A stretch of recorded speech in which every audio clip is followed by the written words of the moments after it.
अस्सलामुअलैकुम।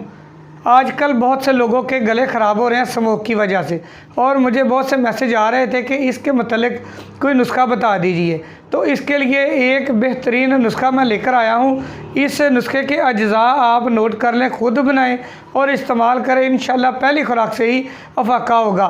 3 चीज़ें हैं, 3 दवाइयाँ हैं इसमें। जो पहले नंबर पर दवाई है वो है फिलफिल दराज, ये आपने 5 ग्राम लेनी है। दूसरे नंबर पर जो दवाई है वो है सुंड, ये आपने 50 ग्राम लेनी है। तीसरे नंबर पर मलठी, बहुत ही आम मेडिसिन है। ये दोनों 50-50 ग्राम और फिलफिल दराज 5 ग्राम। इन तीनों चीज़ों का बारीक सफ़ू बनाएं। आधी चाय वाली चम्मच शाम को और आधी चाय वाली चम्मच सुबह सादे पानी के साथ इस्तेमाल करें। 2-3 दिन के अंदर ही गला बिल्कुल ठीक हो जाएगा और पहली खुराक से इंशाल्लाह ताला अफाका होगा। इसे दवाई को बनाइए और मुझे अपनी दुआओं में याद रखिए। अल्लाह हाफिज़।